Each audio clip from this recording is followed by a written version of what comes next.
Lord పిల్లలు, అందరూ బాగున్నారా? అవును పిల్లలు, పోయిన వారం మీ అందరికీ వాక్యాన్ని చెప్పాను కదా, మరి దానికి ఆన్సర్ మీ అందరికీ దొరికిందా? ఆయన మిమ్మును గూర్చి చింతించుచున్నాడు గనుక మీ చింత యావత్తు ఆయన మీద వెయ్యుడి. దీనికి గల జవాబు 1 పేతురు 5వ అధ్యాయం 7వ వచనంలో ఉంది. మీ ఆన్సర్ కరెక్టేనా పిల్లలు? అయితే వెరీ గుడ్.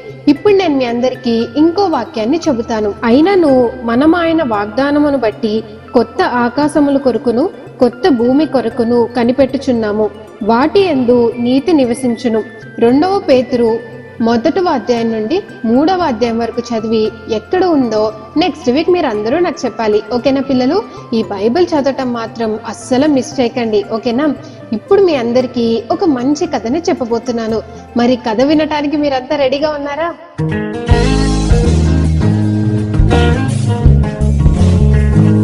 ఒక ఊరిలో ఆరోన్ అని ఒక చిన్న పిల్లవాడు ఉండేవాడు. అతడు చాలా మంచివాడు. అతనికి గొప్ప గొప్ప టాలెంట్స్ అంటూ ఏమీ లేవు. అతడు క్లాస్ టాపరు కాదు, అలాగే స్పోర్ట్స్ లో కూడా ఫస్ట్ వచ్చేవాడు కూడా కాదు. కాకపోతే అన్నిట్లో కొద్దిగా బాగానే చదివేవాడు అనమాట. కాకపోతే అతనికి ఒక మంచి హ్యాబిట్ ఉండేది పిల్లలు, అదే కైండ్నెస్. అతనికి చాలా దయ ఉండేది. ఎవరైనా ఏదైనా కింద పడేస్తే వెంటనే దాన్ని తీసివ్వటము, లేదా ఎవరైనా ఒంటరిగా కూర్చుంటే వాళ్ళ దగ్గరికి వెళ్ళి కూర్చోవడం, లేదా ఎవరైనా బాధగా ఉంటే ఎందుకు నువ్వు అలా బాధగా ఉన్నావు అని అడగటము, ఇలా అందరికీ సహాయం చేస్తూ ఉండేవాడు. అంతేకాదు, ఎవరు ఏమన్నా ఒకవేళ తిట్టినా సరే పెద్దగా పట్టించుకునేవాడు కూడా కాదు. ఇలా ఉండగా ఒకరోజు శామ్ అని ఇంకొక కొత్త పిల్లవాడు ఆ క్లాస్ లో జాయిన్ అయ్యాడు. ఆ అబ్బాయి ఎలా ఉండేవాడంటే సరిగ్గా బట్టలు కూడా వేసుకునేవాడు కాదు, సరిగ్గా తినకుండా ఎప్పుడు డల్ గా ఉండేవాడు. అయితే ఆరోన్ ఇదంతా గమనించి అతడి దగ్గరికి వెళ్ళి మాట్లాడడం మొదలు పెట్టాడు. కానీ శామ్ పెద్దగా ఏమీ మాట్లాడేవాడు కాదు. కాకపోతే ఆరోన్ ఎప్పుడు తనకి సహాయం చేయాలి అని చెప్పి పదే పదే అతనితో మాట్లాడటం, లేదా అన్ని ఉన్నాయా లేదా చూసుకోవటం, ఇలా చేస్తూ ఉండేవాడు.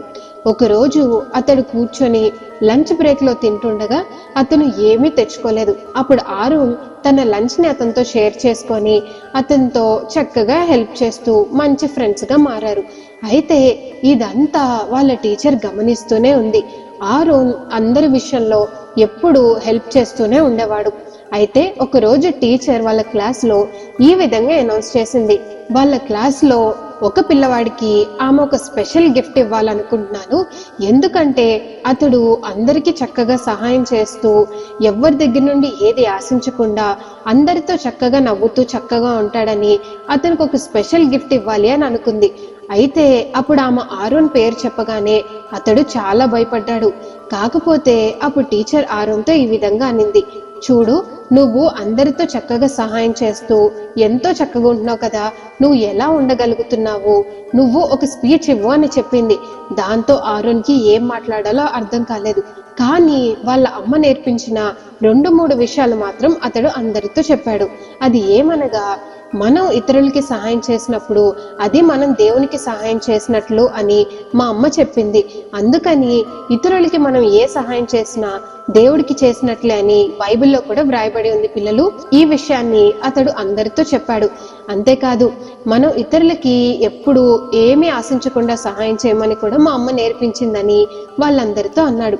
దాంతో పిల్లలందరూ అప్రిషియేట్ చేశారు కదా పిల్లలు. నిజమే కదా, మరి దేవుడు మనందరికీ ఈ విధంగా చెప్తున్నారు, ఒకరి పట్ల ఒకరు దయ కలిగి ఒకరి నిమిత్తం ఒకరు సహాయపడుతూ ఉండమని దేవుడు అనేక మార్లు బైబిల్లో వ్రాయించారు. అంతేకాదు, మనం ఇతరులకి సహాయం చేసినప్పుడు మనం యేసయ్యకి చేసినట్లే అని కూడా ఆయన చెప్పారు. కనుక పిల్లలు, ఇతరుల పట్ల ఎల్లప్పుడూ దయ కలిగి ఉండాలి. ఓకేనా పిల్లలు? మనం ఏదైనా సహాయం చేయాలంటే మనకి పెద్ద డబ్బో లేదా ఏదైనా మంచి టాలెంటో ఇలా ఉండాల్సిన అవసరం లేదు. కానీ మనందరికి ఉండవలసింది పెద్ద హృదయం పిల్లలు. ఒక బిగ్ హార్ట్ కనుక ఉంటే అందరి పట్ల మనం ఎంతో కైండ్నెస్ ని స్ప్రెడ్ చేయొచ్చు. ఓకేనా? మరి మీరందరూ ఇతరులకి కైండ్నెస్ స్ప్రెడ్ చేసే వాళ్ళిగా ఉండాలని కోరుకుంటున్నాను. సరే, అయితే వచ్చే వారం ఇంకో కథతో మళ్ళీ మనం సంతోషంగా కలుద్దాం. బాయ్ పిల్లలు.